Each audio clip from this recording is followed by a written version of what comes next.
G'day, I'm Jimmy Rose from jimmyrose.me, and in this video series I'm going to show you how to create a weekly newsletter that you can use for lead nurturing or staying top of mind with your clients or prospective clients. And we're going to talk about why you might create a newsletter, and then go into the technical stuff in some later videos. So this part one. I'm just going to talk about why you might create a newsletter. I'll show you what mine looks like. We'll get into tools and all that sort of stuff later. But this process that I use to create a weekly newsletter takes me about 45 minutes a week, and I don't actually have to write any content. 45 minutes might sound like a long time, but this is the same process that actually feeds my social media accounts. All the things I share on social comes out of this same 45 minutes, and it also creates a blog post out of it as well. So 45 minutes, it's pretty well leveraged 45 minutes, I think. So hopefully I can help you do something similar. So first up, why would you create a newsletter? Well, the reason I did is because everyone talks about staying top of mind and nurturing your leads through regular emails, right? Like staying in contact so that when the time comes for when they're ready to buy, they'll remember you. Because people are probably going to forget who you are. Like, it's just a way that people are, right? Like, we go about our day, and if we don't hear from someone in a long time, they're not our friend, we're probably going to forget who they are. So staying top of mind is really important for a lot of things. Like I said, they might be ready to buy something at some point and they'll remember who you are. But it also helps with things like referrals. So if they've just read a newsletter from you a couple of days ago, and someone talks about or asks a question that you serve. For example, we have a product called Content Snare that helps people get information from clients. If they hear someone complaining about that and they've just read my newsletter, they're probably going to remember, oh yeah, that guy does the thing with the getting information from people's software, blah, blah, blah, right? They're not going to remember me if the last time they heard from me was 6 months ago. So yeah, that's why it's awesome, referrals and actual sales. But the problem is to stay on top of this and send regular content, it can be a lot of work, right? Like to write a whole blog post or a whole email and sit there and think about what topic you should write about this week. So that's why I settled on a kind of curated content newsletter. And by that, I mean basically handpicking awesome content from around the web that is very applicable to my target audience. And in this case, it's digital agencies and creative freelancers. So you can see here, this is actually a pretty rubbish landing page, to be honest, but it's not the main way people come in. But yeah, I mean, it's quite simple. It says what it is: a free weekly email with amazing resources to help you grow your web agency. And they can sign up. It says what they get, some testimonials, whatever.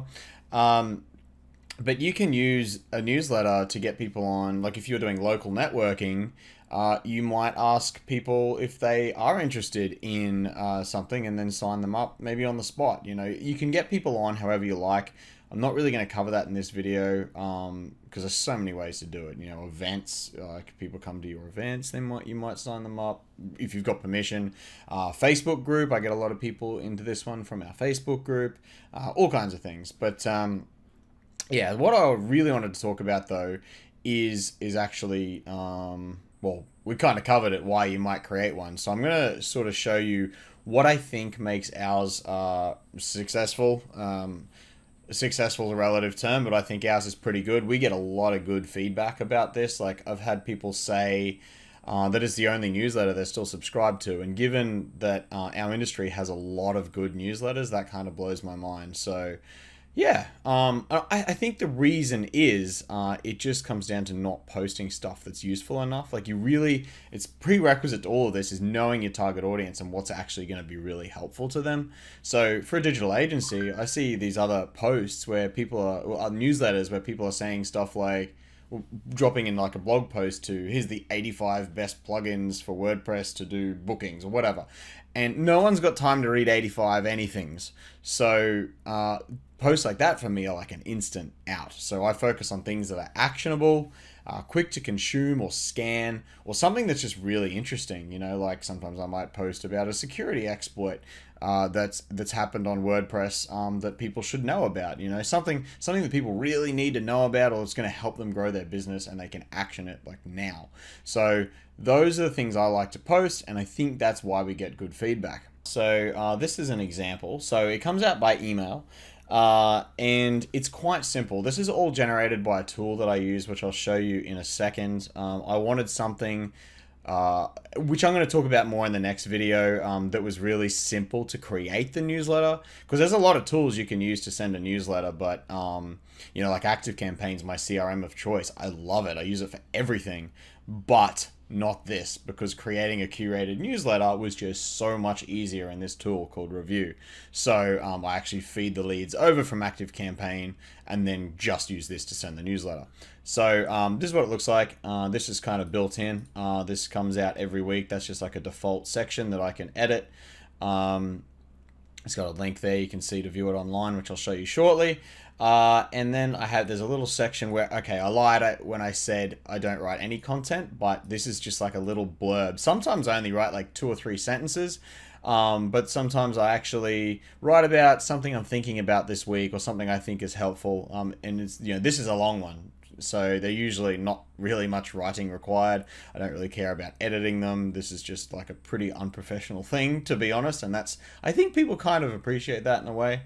But then I have a bunch of things. So I have topics like business and marketing, and then so this is one of my podcast episodes. I've put in some things about why charging more works, whatever. Like the topics for this aren't important, right? So I have some categories. So the point here is making it easy to scan, so people can go, if they're only interested in design stuff, they're going to come down to here. If they're into tools and tech, they're going to come down to here. And then this is like an automatic sign off that I put in every week. I change this sometimes, as you can see. I've got these are kind of affiliate offers, right? So this is I say basically this is the way I keep the newsletter going, is if people buy stuff, but you don't have to do that. It's just another option. You can have like permanent links and things in there. But yeah, so if they go to view it online, it looks like this. So every issue gets its own page, I guess. I tend to not use them. I don't really want these indexed because we repost this on our own blog, so it's our own content. And I've set it up on my own URL so that, let's say for some reason one day I don't use this tool anymore, I can always just redirect this to our real blog.